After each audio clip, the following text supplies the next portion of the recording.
আজ 25শে বৈশাখ কবিগুরু রবীন্দ্রনাথ ঠাকুরকে স্মরণ করে আমার এই তৃতীয় কাব্যগ্রন্থ ক্যানভাস থেকে দুটি কবিতা পড়ে শোনাচ্ছি। এই কবিতা বইয়ের প্রচ্ছদটি করেছিলেন ভারত বিখ্যাত শিল্পী প্রকাশ কর্মকার।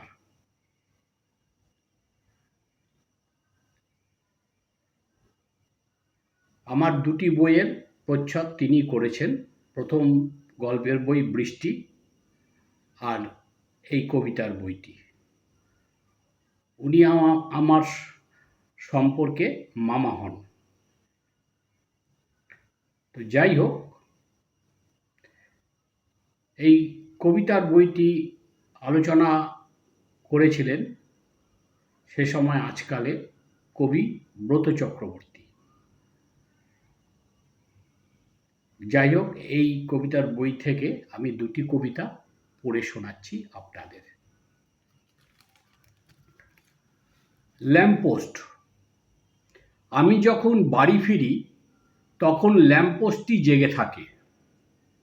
পরিষ্কার দেখতে পাই তারা হাত ধরাধরি করে দাঁড়িয়ে আছে রাস্তা বরাবর।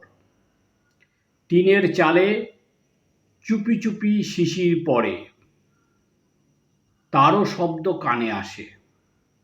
রাস্তার নর্দমা থেকে উঠে আসা গন্ধে বেশ বুঝতে পারি এবারে শীত। দার্জিলিং গেলে আমাদের পাড়ায় আন্ত্রিক কিংবা কলেরায় মারা যাবে গোটা কতক।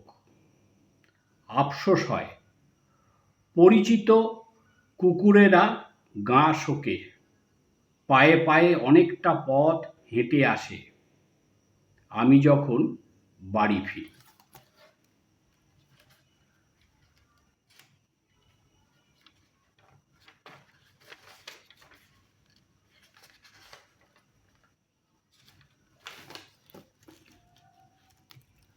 আরেকটি কবিতা, বাবুরাম সাপুড়ে। বাবুরাম সাপুড়ে খেলা দেখায় শহরে, গ্রামে, গ্রামান্তরে এবং শহরতলিতেও। বাবুরাম সাপুড়েরা ডুগডুগি বাজিয়ে চিৎকার করে, একটা চাবিতে 1000টা তালা খুলবে। কেউ ভাতের থালায় ছাই তুলে দেবে না।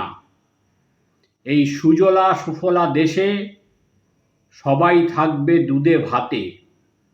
হা অন্ন, হা অন্ন, কাঁদিস না বাছা, সাপ খেলা দেখে যা।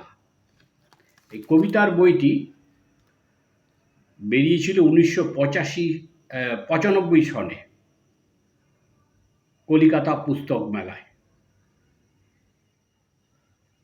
যাই হোক, দুটি কবিতা শোনালাম এই বই থেকে। ভালো লাগলে লাইক দেবেন,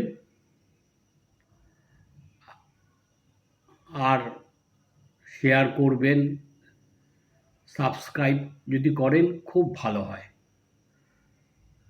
সবাই ভালো থাকুন। নমস্কার।